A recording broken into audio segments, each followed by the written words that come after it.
कुछ चीजें मैं आपके सामने रखना चाहता हूं, और मैं इसलिए रखना चाहता हूं क्योंकि एक गंभीरता से और बड़ी जिम्मेवारी से मैं कहता हूं कि इस दिल्ली में हमारी इस सरकार, मुख्यमंत्री केजरीवाल, उसके कैबिनेट पे मेरे हिसाब से हत्या का मुकदमा चलना चाहिए। और क्यों करना चाहिए वो मैं तथ्य आपके सामने रखता हूं। जब हमारी सरकार थी, कांग्रेस की सरकार थी, शीला दीक्षित जी की सरकार थी, तो वो भी चाहते तो हर चीज फ्री कर सकते थे, कोई दिक्कत नहीं थी। बिजली फ्री कर देते, पानी, बस, ट्रेन, मेट्रो, हर चीज फ्री कर देते, और हो सकता है सदियों तक जीतते चले जाते। लेकिन कुछ कुछ रियायतें देने के बावजूद भी शीला दीक्षित जी की सरकार ने कुछ मूलभूत काम किए इस शहर में।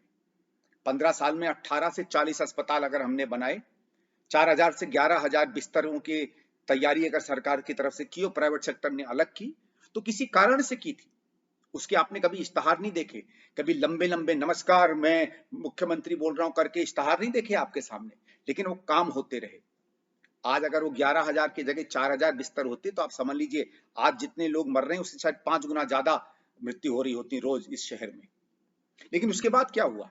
ठीक है, 2013 में आपको फ्री बिजली पानी चाहिए था ना, आपने हरवा दिया हमको, कोई दिक्कत नहीं, सलाम है आपकी। कभी कभी प्राथमिकताएं बदलती हैं, आपको लगा कि नहीं बहुत हो गया विकास, अब कुछ और रास्ते चलते हैं।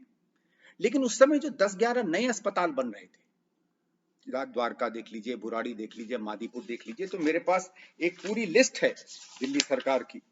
मैं आपको वो लिस्ट क्या दिखाऊं, पूरी लिस्ट है मेरे पास दिल्ली सरकार की। इन दोनों कागजों में ये लिस्ट बनी हुई है, कभी कोई चाहेगा तो मैं आपको दिखा दूंगा। 11, 12, 15 अस्पतालों का शिलान्यास शीला दीक्षित जी कर गई थी, सब के सब बंद हो गए हैं।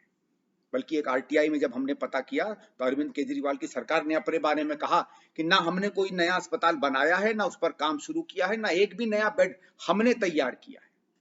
जो कुछ किया है पुरानी सरकारों ने किया है। क्यों अरविंद केजरीवाल, क्यों आम आदमी पार्टी?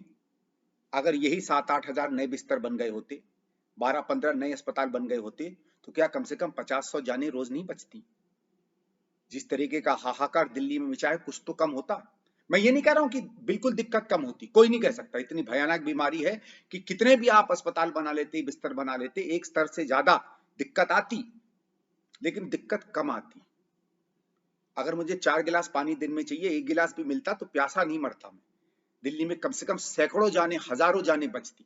आपने अपनी राजनीति और अपने वोट के लिए न केवल दिल्ली की राजनीति को सस्ता किया, आपने लोगों की जिंदगी को सस्ता कर दिया। और इसलिए मैं कहता हूं आप पर हत्या का मुकदमा चलना चाहिए। जितना भी काम आज हो रहा है, जितने भी आप नए बिस्तर बना रहे हैं, जितनी भी आप फैसिलिटीज बना रहे हैं, सब वो है जो हमारी सरकारें करके चली गई थी। और ठीक है, कुछ भी हम लोग कह लें भारत सरकार का, आप तो रोज रोना रोते हो बिगड़े हुए बच्चे की तरह कि भारत सरकार ने काम नहीं करने दिया, काम नहीं करने दिया। रोज तो आप भारत सरकार के ऊपर लांछन कसते हो, रोज तो आप भारत सरकार पे 10 बार प्रेस कॉन्फ्रेंस करते हो। जब ऑक्सीजन की दिक्कत आ रही थी, ऑक्सीजन के जो आपके यहाँ यूनिट लगने थे 8, वो नहीं लगे, एक भी चिट्ठी आपने लिखी? केजरीवाल, एक भी प्रेस कॉन्फ्रेंस आपने की? आप तो केवल अपने अधिकारों के पीछे भागते रहे कि मुझे एलजी से ज्यादा अधिकार मिल जाए, क्योंकि आपको सत्ता का लोभ था, सेवा का नहीं। सत्ता की जगह अगर आप कहते कि मुझे पैसे नहीं मिल रहे हैं, मेरे 8 सेंटर नहीं बन रहे हैं, तो मैं भी समझता ना कि नहीं, विकास के प्रति आपकी थोड़ी बहुत तो कटिबद्धता है। और आप खुद क्यों नहीं बना सकते थे सेंटर? जो मैंने आंकड़े देखे उसमें हिंदुस्तान में 80 सेंटर 200 करोड़ के करीब बन रहे थे। अरे 164 करोड़ तो आपने दिवाली के, जो एक दिवाली में आपने पूजा पाठ करवाया था अक्षरधाम मंदिर में, उसने आपकी आरटीआई बताती है कि 168 करोड़ खर्च कर दिए। रोज जो आप इश्तहार ला रहे हो जिसमें आप कह रहे हो कि जवान लोग मास्क पहने, जैसे उनको खुद पता नहीं है, उसमें 10, 15, 20 करोड़ आप रोज के खर्च कर रहे हो। हर दिन के इश्तहार पे आप कम से कम एक ऑक्सीजन का सेंटर बना सकते थे। आपके चेहरे देखने की आवश्यकता नहीं थी दिल्ली वालों को, आपकी अपील की दिल्ली वालों को आवश्यकता नहीं थी, आपके पैसे से उनकी सुविधाएं बनने की आवश्यकता थी।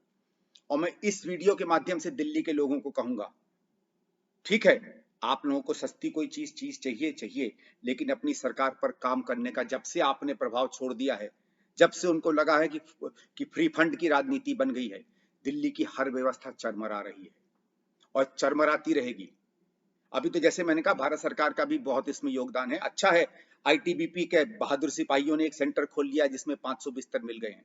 आर्मी ने और डीआरडीए ने बड़ी बहादुरी से अपने कुछ सेंटर खोले हैं जहां बहुत से हमारे बीमार जाने लगे हैं। अगर ये सब नहीं होता तो क्या होता? आम आदमी पार्टी की तो केवल रोज फोटो आती है कि अब हम 500 यहाँ खोल देंगे, 500 वहां खोल देंगे। अरे जब आईटीबीपी और आर्मी वाले खोल सकते थे सेंटर, तो आप क्यों नहीं बिस्तरे बढ़ा सकते थे?